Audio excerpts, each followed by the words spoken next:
Je tenais à remercier tout particulièrement Jérémy Ribrec, qui n'est pas là aujourd'hui, qui nous a énormément aidé pour organiser cet événement et qui pense très fort à vous aujourd'hui.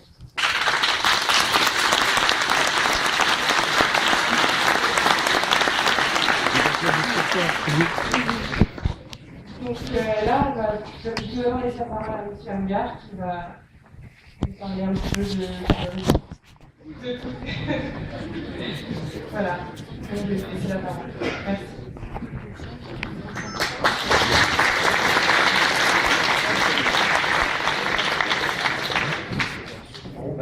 Bonjour à tous et à toutes. Félicitations d'abord aux lauréats pour ce diplôme. Donc vous avez assisté, j'imagine, à la cérémonie tout à l'heure. Donc je me joins également au directeur de l'INSA, notre parrain, pour vous présenter mes vives félicitations. Effectivement, vous avez passé 5 ans difficiles à l'INSA de Lyon, ou 3 ans pour certains d'entre vous. Voilà, c'est terminé pour vous. Vous avez enfin réussi à être ingénieur de l'INSA de Lyon, vous pouvez en être fier. Il n'y a pas de faux semblant à avoir là-dessus, donc il faut être fier de ce diplôme. Je rappelle simplement un chiffre qu'avait donné tout à l'heure Mouraton, c'est qu'il y a 800 000 ingénieurs en France, 10% sont ingénieurs de l'INSA de Lyon, ce qui est phénoménal. Donc il y a, dans le corps des ingénieurs en France, il y a pas mal d'ingénieurs INSA et vous pouvez en être fiers. Vous faites partie du réseau des ingénieurs INSA de France. Alors, je vais essayer d'être un petit peu sérieux dans ce moment festif, etc., en vous présentant un petit peu quelques chiffres, notamment le sondage auquel vous avez bien voulu répondre, et puis vous donner peut-être un certain nombre d'éléments qui proviennent du Syntec, qui est en fait une fédération des éditeurs de logiciels et des services. Pour situer un peu le secteur informatique, finalement, secteur que vous avez choisi, qui est un secteur très porteur, comme le montre un certain nombre de chiffres. Donc félicitations à vous tous, félicitations aux parents également. Oui.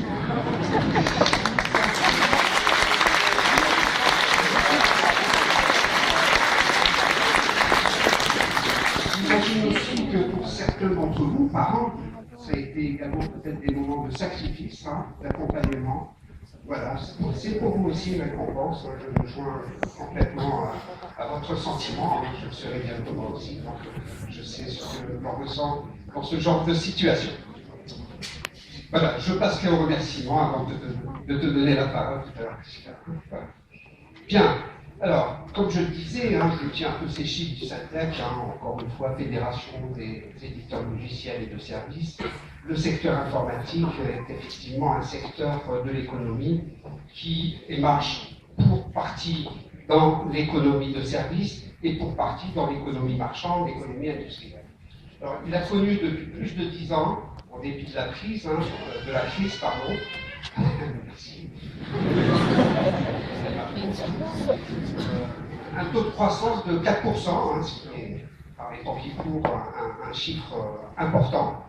C'est également un secteur qui a cru de façon considérable, puisqu'il augmente, ce qu'on a observé, de façon 3 fois plus vite que les autres branches de l'économie. Bien entendu, l'économie étant très vaste, l'informatique représente une grande part de cette économie. Elle contribue à un peu moins de 1% du PIB. C'est de la valeur ajoutée. Donc, si le taux de croissance en France est de 1%, donc l'informatique marche pour un grand chiffre.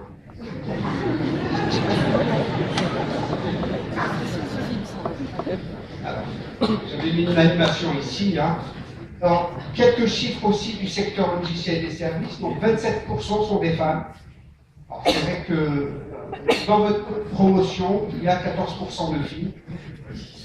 Il y en a 30% à l'INSA de Lyon, donc l'informatique, c'est vrai que c'est un secteur qui, pour l'instant, a du mal à attirer la gente féminine. Donc, il y a des efforts qui sont faits, notamment par Syntec, par tout un ensemble de démarches, d'actions, pour essayer d'attirer les femmes vers ce métier.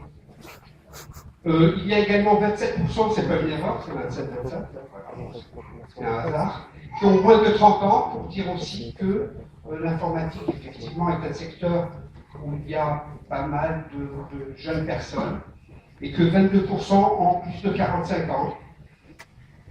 Si de façon générale, dans le secteur informatique, il y a bien entendu toute cette branche technique, mais il y a également ensuite une branche qui est un peu moins, et en général, c'est une branche vers laquelle vont un peu les ingénieurs après un certain nombre d'années d'expérience.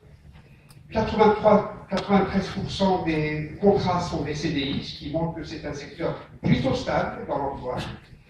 C'est également un secteur où il y a une grande majorité de cas, forcément, comparé à l'industrie automobile, à la sidérurgie. Je vous laisse deviner que le pourcentage ne peut pas être le même, hein. C'est normal, c'est structurel au secteur. Alors il y a un salaire moyen qui est de 46,5 kg rémunération moyenne, alors qu'il est de 32 kg dans l'ensemble des autres branches de l'économie. Voilà, c'est des chiffres plutôt encourageants, hormis peut-être de 27% tous les mois. Je ne prends pas de questions. Alors, les ingénieurs en informatique sont pratiquement en situation de plein emploi. Alors ça, c'est ce que dit Syntec.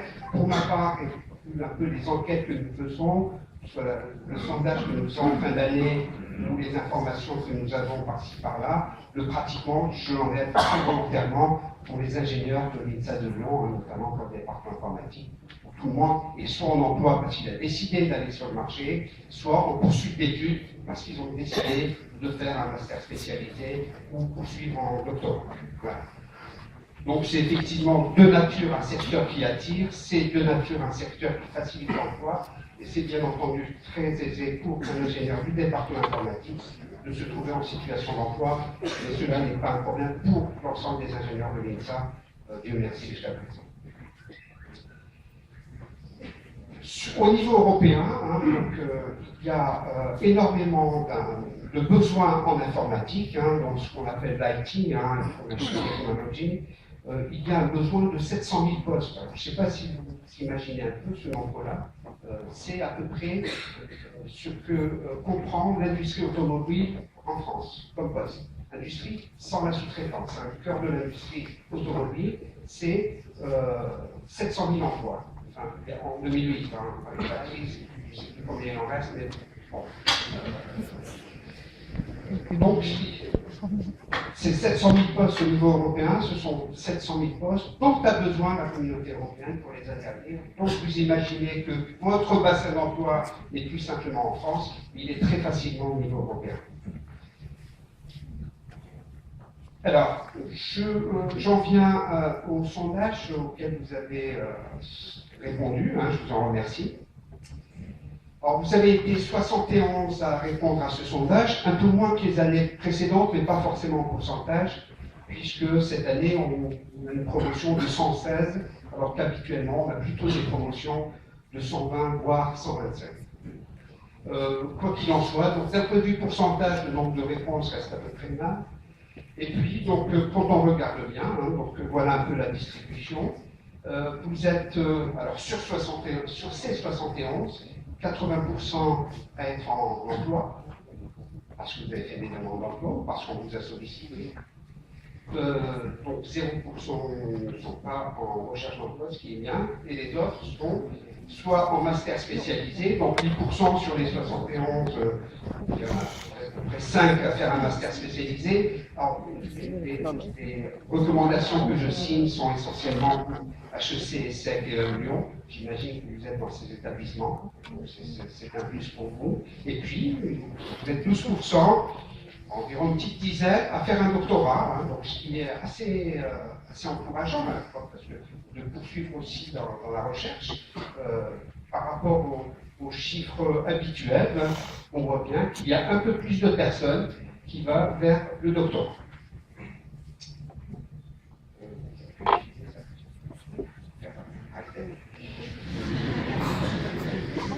Alors, les types d'entreprises, alors pas de surprise, les types d'entreprises sont principalement en termes de premier emploi, les SS2I et les éditeurs logiciels. Alors dans Other, qu'est-ce qu'il y a? Il y a des masters, des poursuites d'études, j'imagine, très probablement. De tout, me dit Prisca, donc vous ne saurez pas quoi. Bon, mais principalement éditeurs logiciels et sociétés de services. Et puis en troisième position, quand même, c'est pas négligeable, les cabinets de conseil, Solupop qui recrutent beaucoup ces derniers temps. Alors le type d'emploi, bien entendu, pas de surprise au départ, hein, vous êtes au début de votre carrière, hein, donc pour la plupart vous êtes ingénieur d'études et développement, on charge le petit projet, hein, donc c'est normal. Certains d'entre vous sont consultants, déjà. Voilà, donc j'ai envie de dire c'est les deux principaux métiers que l'on exerce à la sortie. Hein. Je mettrai développeur pour ingénieur d'études et développement également. Les domaines techniques, alors sans rentrer dans le détail bien sûr, hein, donc on va s'intéresser à la branche la plus longue hein, ici. Hein. Vous êtes à peu près 15 à travailler dans le logiciel informatique. Quelle surprise. Et puis vous faites également du logiciel, mais dans d'autres domaines, hein, dans les domaines de l'électricité, Internet et commerce, dans le transport et logistique, etc. Quoi qu'il en soit, j'imagine que pour une bonne partie d'entre vous, les premiers métiers sont des métiers autour du développement du logiciel. Et j'espère que vous êtes bien préparés. Alors, le temps pour trouver un travail, il faut le mettre, véritablement très petit. Hein. Pourquoi alors le bleu signifie quoi? Vous êtes en emploi pratiquement dans le cadre de votre PFE, hein, dans l'entreprise où vous avez fait votre PFE. Les années précédentes ont noté à peu près 50% des étudiants qui font leur PFE dans leur entreprise. Ils sont recrutés par cette même entreprise. Hein. Apparemment, apparemment, ce nombre est un peu plus important cette année. Voilà, mais de façon générale, la moyenne d'ailleurs que nous affichons au département, c'est 2 semaines. 2 semaines étant la moyenne de recherche d'emploi pour un ingénieur qui sort du département.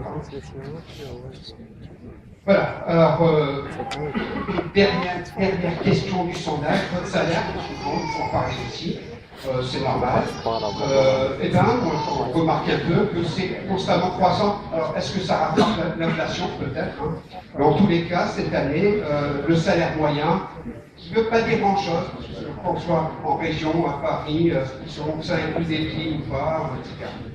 Mais ça donne une idée, hein, donc on voit qu'il est de 36 kilo-euros, qui est une moyenne plutôt dans la tranche haute de l'INSA de Lyon. Hein.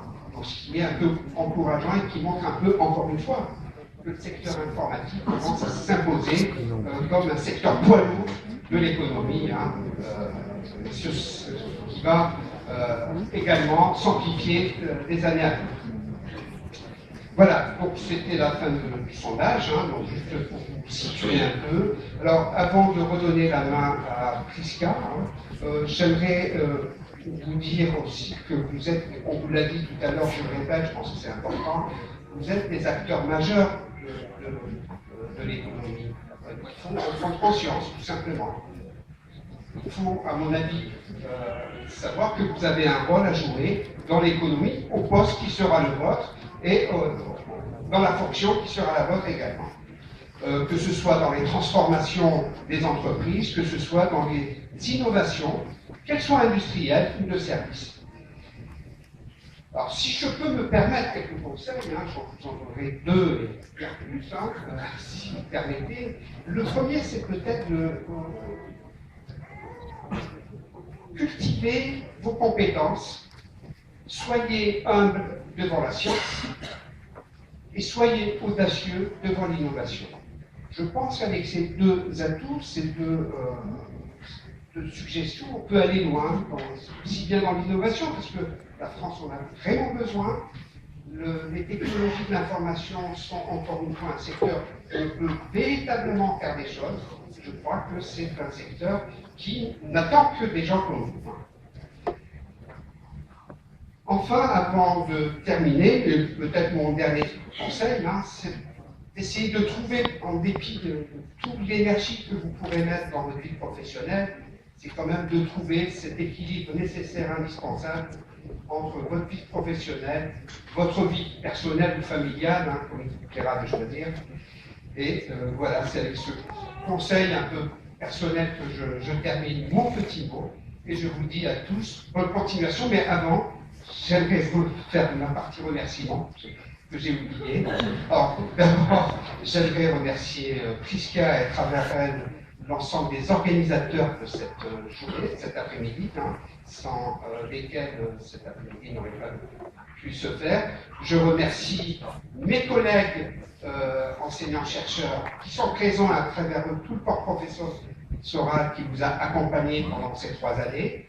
Je remercie.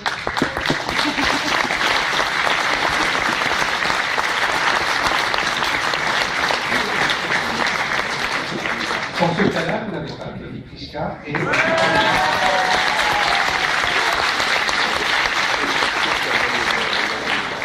Merci aussi à OBS Haute Parrain, à M. Jérôme Craquin et Céline Corby, qui vous diront un mot tout à l'heure.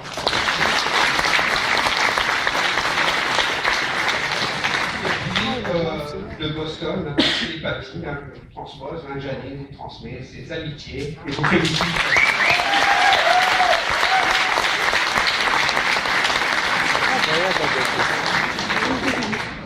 Merci beaucoup à M. Amgar pour ces informations et ces conseils.